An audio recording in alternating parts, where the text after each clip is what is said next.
This is the first of a series of videos for the new or soon to be new ham. These videos will show you how to get on 2 meter FM, a very popular band for the new hams. I have bought a very basic 2 meter walkie-talkie and I'll walk you through getting the radio going. Okay, now for some fun stuff, let's open up the box and see what I got. The knife out here and cut this open.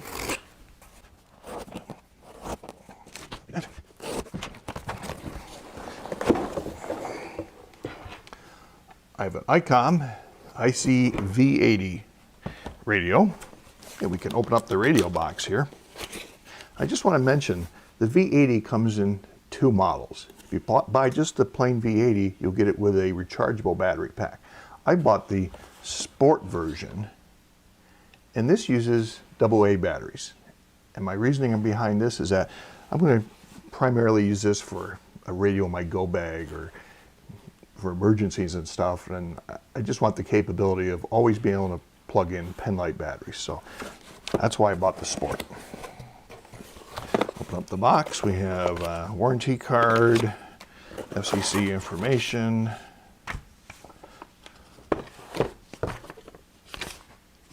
ham radio terms.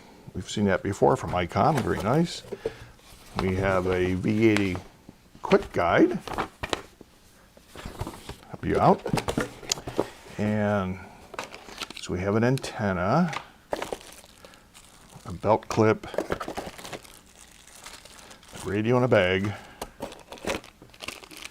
a battery pack,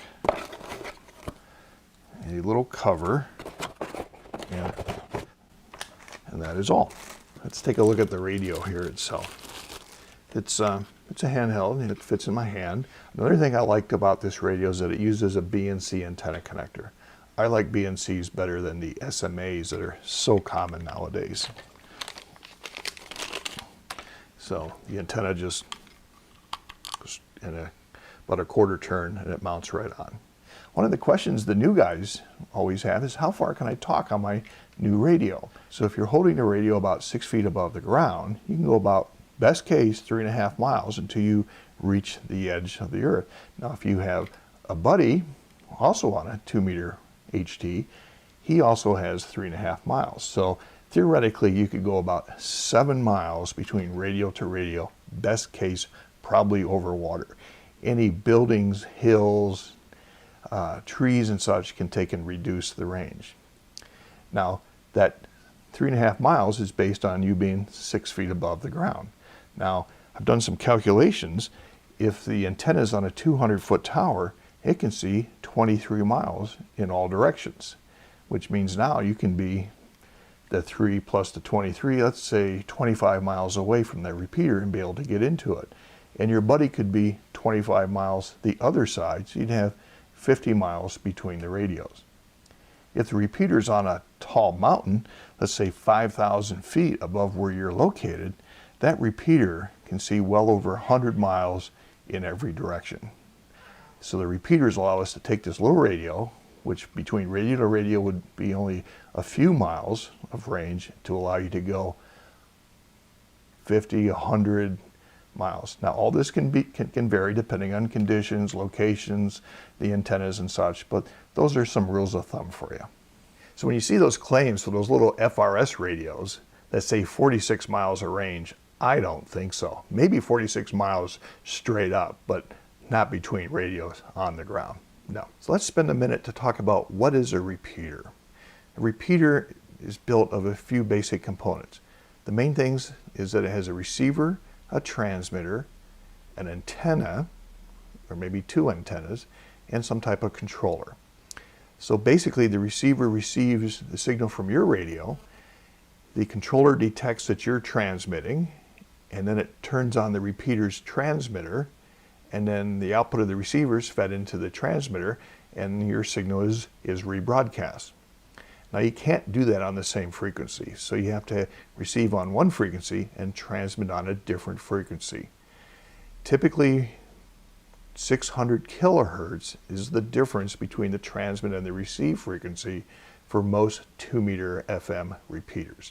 This is called offset. Okay, so to make this work from the antenna, In a repeater, you have a separate receiver and a separate transmitter. They each have their own antenna connector. If we were to hook the transmitter and the receiver and the antenna together, when the transmitter would turn on, it would blow up the receiver. So that won't work.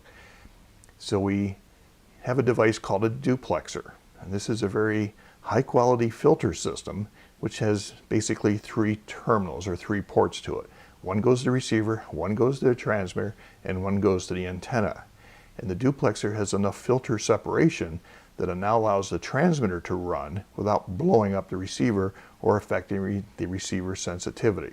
So now we're able to share one antenna at the very top of the tower for both the receiver and the transmitter. And again, the trick here is that we're sending and receiving on 2 different frequencies, the offset, 600 kilohertz, going through the duplexer, which provides the high quality of filtering to allow all the transmitter and receiver to share a single antenna.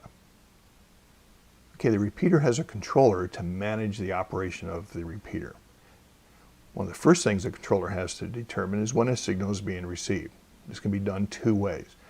The simple way is that when the squelch opens on the receiver, there's a logic signal coming out of the receiver to the controller for the controller to go into transmit to repeat your audio through. This works great a lot of times. The problem may be with interference. The squelch will open up and the repeater will repeat interference.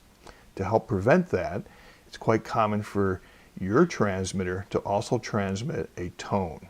Now this is a subaudible continuous tone that you'll program into your radio to always be included with your signal. Now the receiver at the repeater is looking for that tone, and when it hears a valid tone, it tells the controller, yep, the tone is there, go ahead and go into transmit. That helps reduce interference.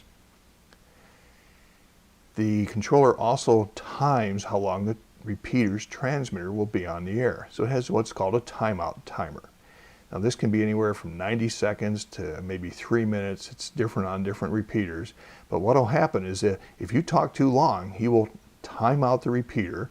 The repeater will go off the air. It'll stay off the air until you stop transmitting. At that point, the repeater will come back on and somebody will probably say, you've timed out the repeater. The controller also controls the ID for the repeater, so you'll hear either a Morse code or a voice signal, which is providing the identification for the repeater. And the other thing that's quite common with a controller is to have what's called a squelch tail timer. So when you stop transmitting, the repeater continues transmitting for maybe 3 seconds, and this is just to avoid the transmitter going on and off at the repeater. You may also hear what's called a courtesy tone. So when you stop transmitting, and say about a second later, you'll hear a little beep. What that means is that the timeout timer in the repeater has been reset. So now when the next station starts transmitting, he doesn't have to worry about his time adding to your time and timing out the repeater. So you should always wait to hear the courtesy tone if there's one on the repeater. So that's what a controller does in the repeater. I'd like to wrap up this video now. We've covered some of the basic things of the radio, why I bought the V80. We talked about the range of the radios, how far you can expect from walkie-talkie to walkie-talkie, or maybe from your radio to the repeater on a 200-foot tower or up on the 5,000-foot mountain. I've covered a little bit about what's in a repeater, the receiver, the transmitter, the duplexer, why we need an offset, different frequencies for the receiver and transmitter, what a subaudible tone is and why that's required for the repeater. And these are all the basics and the foundations that we need in order to know about programming the radio and getting it set up to run, which we'll cover in our next video. So if you like this, please give me a thumbs up. And if you're not a subscriber to my YouTube channel, reach up and press that subscribe button. And stay tuned for the next video about setting up the radio. Randy, K7AGE. Stay tuned.